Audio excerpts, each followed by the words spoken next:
ఇంతవరకు గండిపేట ప్రాంతానికి ఏదైతే ఓఆర్ఆర్ సమీపంలో ఉన్న అవుట్కట్స్లో ఎకరం 100 కోట్లు, బీఆర్ఎస్ ప్రభుత్వంలో ఎకరం 100 కోట్లు అనేసరికి ఎకరం 100 కోట్ల ఏందబ్బా ఏంటి అది అసలు అది భూమే లేకపోతే ఇంకేమైనా అనుకున్నారు.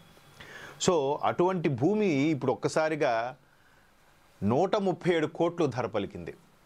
వాస్తవానికి బీఆర్ఎస్ ప్రభుత్వంలో రియల్ ఎస్టేట్ భూము డెవలపింగ్ బాగా అయినప్పటికీ తెలంగాణలో కాంగ్రెస్ ప్రభుత్వం వచ్చిన తర్వాత, తెలంగాణ ఏర్పడిన తర్వాత మూడోసారి వచ్చిన ఎన్నికల్లో మూడో ప్రభుత్వం కాంగ్రెస్గా ఏర్పడింది. బట్ ఈ కాంగ్రెస్ ప్రభుత్వం ఏర్పడిన తర్వాత భూమి తగ్గింది అన్నారు. బట్ దీంట్లో తగ్గింది తగ్గలేదు ఒకసారి మనం విశ్లేషించుకుంటే దేనికైనా ఎగ్జాగరేట్ స్టేట్ ఉంటుంది. ఒక స్థాయికి వెళ్ళిన తర్వాత అది పడిపోతుంది. మామూలుగా ఎకరం 20 కోట్లు 30 కోట్లు ఓకే, 100 కోట్లు ఏంటి అంటే దాన్ని ఏ విధంగా క్యాష్ చేసుకోవాలనుకున్నారు? ఎంతమందికి ఎంత అంటే ఉన్నోళ్ళకే ఎప్పుడైనా సరే సొసైటీలో 95 నుంచి 97 మంది మిడిల్ క్లాసు నిమ్న వర్గాల వాళ్ళే అందరూ. ఒక 3 to 4% బాగా ఉన్నవాళ్ళు.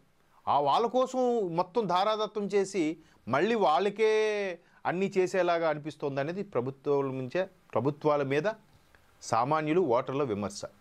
అయితే ఎక్కడికైతే ఒక పొజిషన్ ఎగ్జాగరేట్ స్టేట్కి వెళ్ళిందో అక్కడ నుంచి ఖచ్చితంగా పడాల్సిందే. సరిగ్గా బీఆర్ఎస్ ఆ 100 కోట్లు లేపేసింది, ఆ తర్వాత పతనం ఖాయం కదా.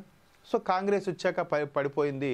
కాంగ్రెస్తో ఈ హైడ్రా కానీ, సెంట్రల్ యూనివర్సిటీలో చెట్లు విషయంలో కానీ, మూసీ ప్రక్షాళన విషయంలో ఆ మూసీ పరివాహక ప్రాంతం క్లీన్ చేయడం కానీ, తొలగించడం కానీ ఇవన్నీ విమర్శ ఎక్కువైపోయింది.